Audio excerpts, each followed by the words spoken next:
Boys, girls, and bowlers from around the world, welcome to the Kegel Show. My name is Don Agent, and I will be your host. In this week's episode, it is wonderful to welcome back a very good friend of ours, Verity Crawley. Hi. Welcome back, Thanks, Verity. Thanks for taking the time out of your busy schedule. You're talking PWBA professional and coach, currently working for SCAD, which is the Savannah College of Art and Design. Yep. You're ranked 17th in the world right now. And you helped Katie Thornton take these two teams to be 2019 NAIA champions. Yep, both the men and the women. Pretty good, solid year for you. Right now, you just got back from Teen Masters. Okay, largest high school bowling event in this country. Mm-hmm. For some of our viewers that may have only heard about this or have never been around it, can you explain the significance of this tournament and share some of your thoughts and experiences while you were at this event? Yeah, I thought it was very cool. It's an event I hadn't been to before. Very cool. I'd heard a lot about it, but obviously coming over from England, I didn't hear about it until I really got here. And, some of the Weber bowlers, I bowled Teen Masters. I'm like, what is that?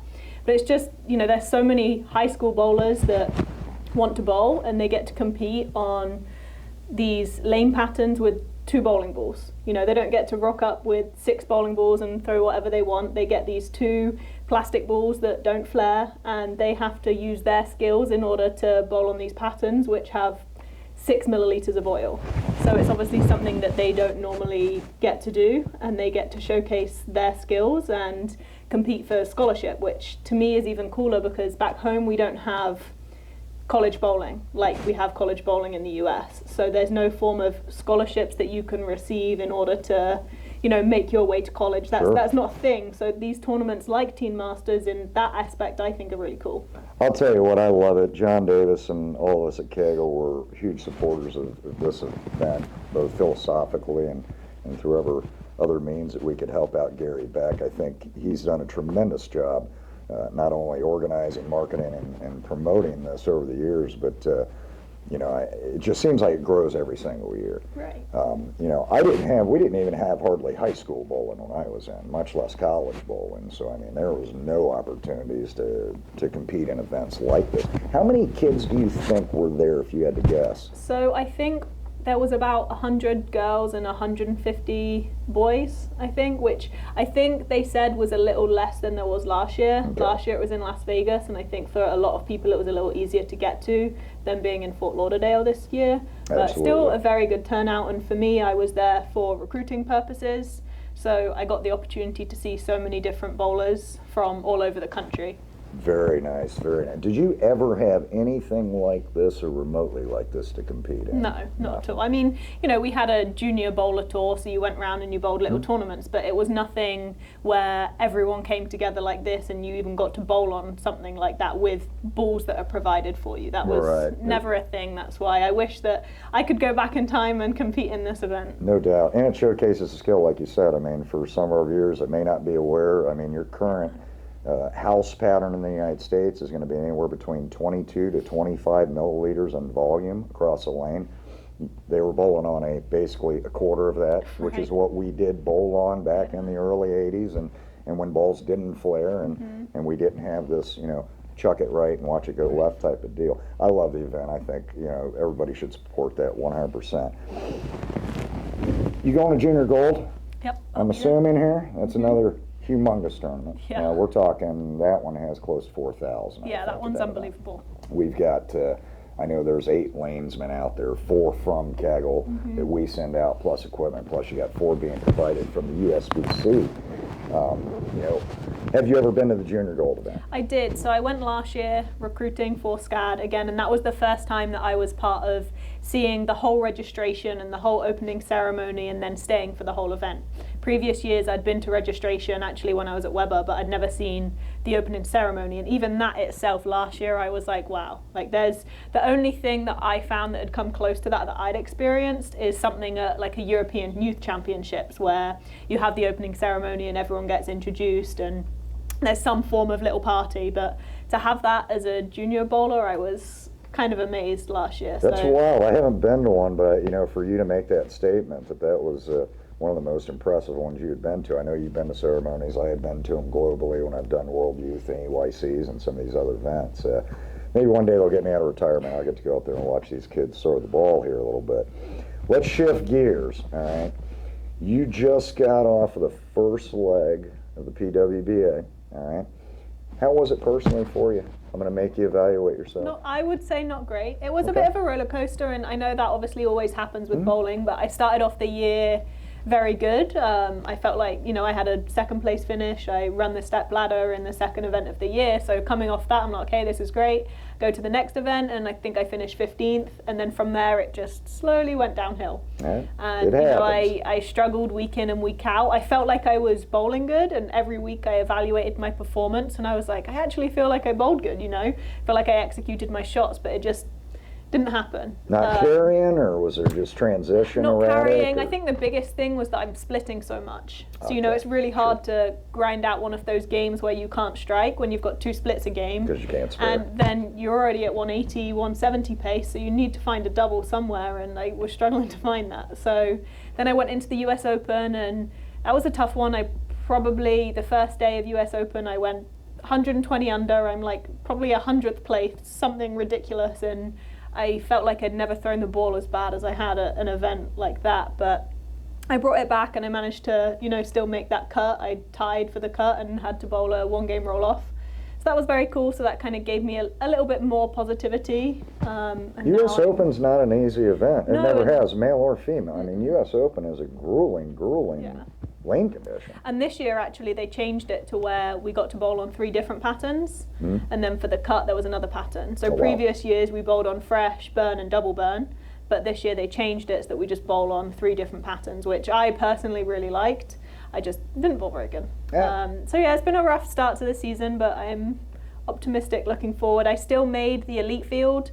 So the top 24 in points get invited to go to the elite field, which is the next half of the season, and I was 17th, so even with how bad I thought I did, I'm still in quite a good position. Didn't do too bad, but that second place really helped me, obviously, and Queens was a decent event, and that's double points, so that helps. Let's go into this next swing you got coming up. What are in your sights? What are some of the events you think, either you've got a really good feel about, or specific one you'd like to go out there and really perform?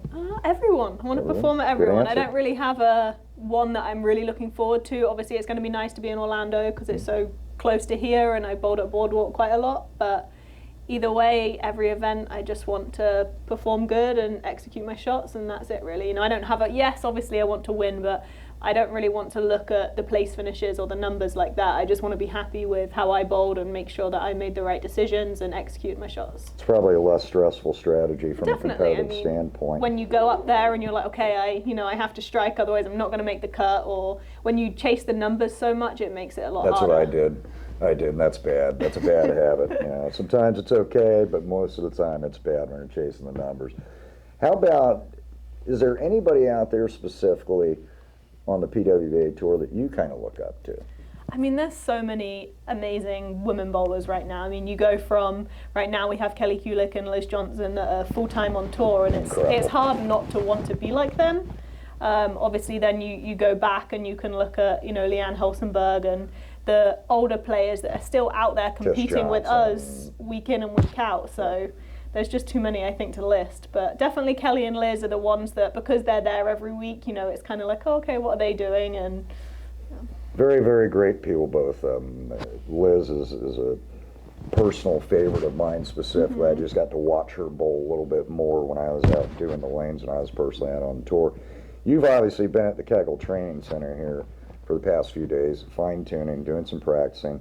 When do you actually head back out, and for how long is it? So I head out to the Lucy, the Striking Against Breast Cancer Mixed Doubles. Absolutely. So that's right at the end of July, and I'm bowling with Wes Malott. And then from there, I'll actually be back for a couple of days, and then I head off to the right next bit of the swing, and I'm gone for 2 weeks. I'm doing a couple of, a trade show in between the first and second event, and then I'll be back for a couple of days, and then I go to the next event as well. And then after all of that, I'm actually going to the World Championships for Team England. So I'm excited about that. Head out to Vegas to bowl for Team England. Excellent. Yeah, and you can't pull much better partner than Wes Malott, both as a human being and he's a pretty powerful Yeah, player. he's awesome. I bowled with him the He's last a few solid years. cat. Yeah. Very cool cat. Let's go into what you're kind of doing for a living in between all these things. Obviously, I mean, you've got a job now at Savannah College of Art and Design. Yep. You're assistant coach with Katie. What are some of the responsibilities that you have that's on your plate for the most part to make that successful program? So it's obviously just the two of us. Katie's the head coach and I'm the assistant. When we travel to tournaments, I tend to go with the women and she tends to go with the men. Cool. But obviously, as a whole, we do everything. We schedule everything. We do plan all the practices, and we tend to share the tasks a little bit. Sometimes I'll book the hotels and she'll book the flight or things like that. So there's not really, there's not a set of 5 tasks that, okay, Verity does those and Katie does the others. It's more of, okay, what do we need to do today? And we split it up between us and just get it done. Obviously, I'm not there over the summer, so sometimes a lot of the scheduling for what's coming up, Katie will take care of that. And then when I'm back in the office, it's booking things and making sure all of the practices are ready. We like to be very organized in terms of what the bowlers are going to do day in and day out. So we plan all of that ahead so that we make sure that there is purpose to the practice sessions. Let's get into that, all right? Why don't you explain to our audience what are some of the specific things that you and Katie really focus hardcore on in keeping a consistent practice regimen? Well, every practice is definitely different. I think the biggest part of it is just that there is a purpose. Okay. We don't just show up to practice and, hey, just go bowl today. It's, okay, we're going to do this, this, or this. Whether it's spare shooting to targeting, whether it's physical game, there's always something that we're going to work on. So at SCAD, there's individual practice days where the bowlers can come in at a certain time by themselves, and we'll be there and we'll either have told them, we're going to do video today, and we schedule a time for them to come and work with us, or we have sheets that they fill out themselves, so it could be spare shooting, or it could be you have to hit certain lines, and we have those lines marked out, and sometimes we'll have tools on the lanes just to help them with their eye. And then obviously we have team practices as well, which might be team orientated. Obviously when we go to tournaments we bowl a lot of Baker. Sure. So we have to incorporate that sometimes too. And at the same time we've got to make it a little bit fun.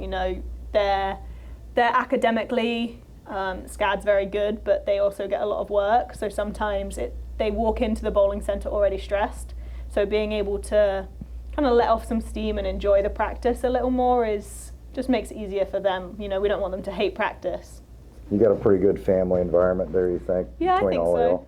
I mean, I know you have to be mentors, obviously, because you've got younger people, but, obviously the closeness of a team, as you know, it ends up make or break. Right, and I love how the men and the women genuinely get on. Of course there's going to be the issues that teams have, they're kids, that's going to happen, but they just genuinely like each other, which is really cool. That's nice to hear. All right, you got any potential PBA or PWBA stars in your program, you think? I think so. I mean, I definitely think that we give everyone the opportunity and the tools to learn to where they could get to that level. And then it's just whether or not they want to take it there or not. We have bowlers that are on their national team. We have quite a few international bowlers, and I think they're already kind of setting their sights on, okay, I'd quite like to bowl some PWBA events or PBA events. But in the end, it's down to them, and we'll see if anything comes from it. Too cool. You got any specific young people that you've watched this year that you think, wow, we should keep our eyes open for? I mean, they're really going to be something in the next 4 or 5 years. Yeah, I was just at Team Masters, and I watched the Parker Bones 2 children, Justin and Brandon, cool. for a long time, and I was just like, wow, that's one bowling family. But yeah, they got a pretty good role model there, pretty good definitely. Figurehead. Mm-hmm. Very cool. Any advice for the youth? I think the biggest thing is if you have some passion for something, then you have to really follow it. I know everyone says that, but I think winning isn't easy, and winning obviously looks different to everyone, and success is different to everyone. It doesn't happen straight away for some people, and for other people it happens like this. So I think one of the biggest things that I have learned over probably the last 2 years being on tour is to just be myself.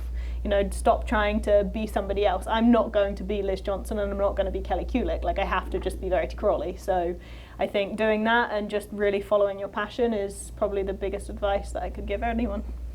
Sounds like attainable goals. Verity, it is always a Thank pleasure you. to see you, kiddo, and have fun up there at Junior Gold. Travel safe, obviously. Ladies and gentlemen, that is a wrap for today. Keep those wrenches turning. Have a wonderful day.